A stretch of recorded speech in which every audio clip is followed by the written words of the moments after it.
세계적으로 유명한 노벨상, 그 중에서도 노벨 문학상을 받은 이들은 극소수일 정도로 전 세계적인 명성을 얻게 됩니다. 그런데 노벨 문학상을 수상한 프랑스인 유명 작가가 한국이 너무 좋아서 한국어 책을 발매하고 한국 문화를 주변 사람들에게 자발적으로 홍보하고 다닌다고 합니다. 심지어 소주에 파전까지 먹을 정도로 한국 문화에 정통하다고 하는 이 작가, 대체 누구일까요? 그리고 세계적인 작가들이 한국으로 몰려드는 이유에 대해 뉴스팩토리가 관련된 소식 자세히 알려드리겠습니다.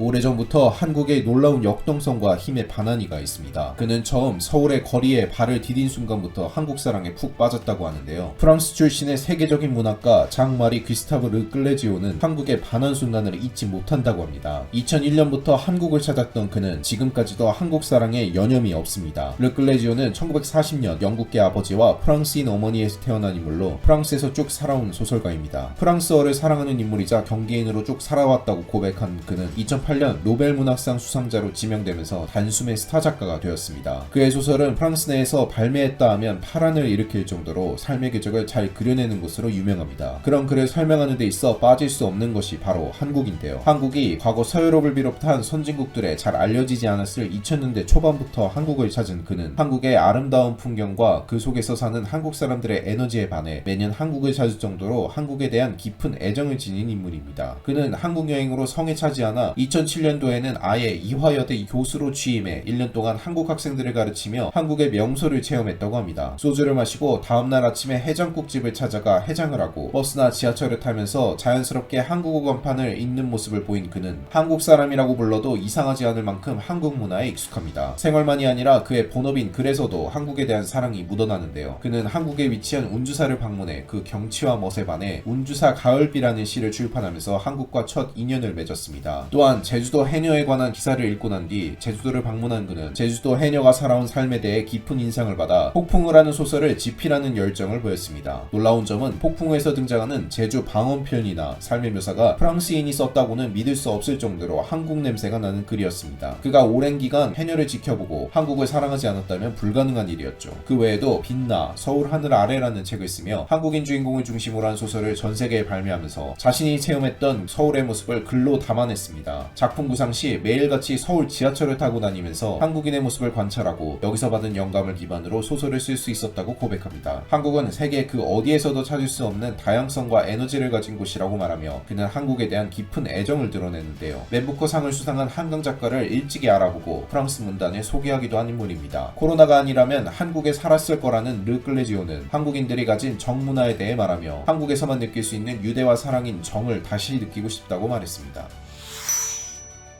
한국이 세계적으로 많은 이들의 관심을 받게 되면서 한국을 주목한 세계 유명 작가들이 앞다퉈 한국과 관련된 글을 쓰는 일들이 늘어나고 있습니다. 르클레지오와 마찬가지로 한국 해녀의 삶에 주목해 이들의 이야기를 글로 풀어낸 리사 시 작가는 미국인입니다. 그녀는 우연찮게 MBC 뉴스를 통해 한국 해녀에 대한 내용을 접했다고 하는데요. 해녀들이 살아온 역사가 한국의 역사라는 생각이 들면서 여자들이 일군 거친 삶에 대해 궁금증이 생긴 그녀는 바로 한국행 티켓을 끊어 제주도로 달려갔다고 합니다. 거기서 해녀의 이야기를 수집하면서 한국의 놀라운 자연환경과 외국인이라 편견을 갖고 대하는 것이 아닌 자매처럼 대하는 그들의 인품에 반해 더 아일랜드 오브 시 우먼이라는 소설을 썼습니다. 외국인 작가가 한국 해녀를 소재로 쓴 작품에 대해 뉴욕타임즈는 물론이고 해외 유명 언론에서 주목했었는데요. 특히나 한국에 대한 관심이 높은 요즘에 더욱 인기를 끌었다고 합니다. 위대한 위인인 세종대왕에 반해 글을 쓴 작가도 있습니다. 스타트rek의 시나리오 작가로 유명한 조 메노스키는 자료조사를 하던 중 세종대왕에 관한 일화를 알게 되었다고 합니다. 평소 다른 나라 역사에 관심을 가졌던 메노스키는 세종대왕이 이룬 위대한 업적이 개인의 업적이며 다른 국가에서는 상상도 못할 한글 창제 스토리를 접하며 충격에 휩싸였다고 고백했습니다. 한글을 처음 알았을 때 충격받았다는 표현이 부족할 정도로 놀라웠다며 한글에 대해 깊은 인상을 받은 메노스키는 이 내용을 책으로 써야겠다는 결심을 했고 킹 세종이라는 책을 내기에 이르렀습니다. 유럽의 지도자가 백성들을 위해 글자를 만들었다면 전 세계는 이미 그 사실을 알고 있을 것이라 말한 그는 세종대왕과 필적할 만한 상대는 없을 것이라고 고백하며 세종대왕의 푹 빠진 모습을 보였습니다. 킹 세종 스토리를 기반으로 영화나 드라마 제작까지 생각하고 있다는 그는 세종대왕의 이야기를 전 세계 사람들이 알 수 있게 쉬운 이야기와 재밌는 구성으로 널리 홍보하겠다고 말했습니다.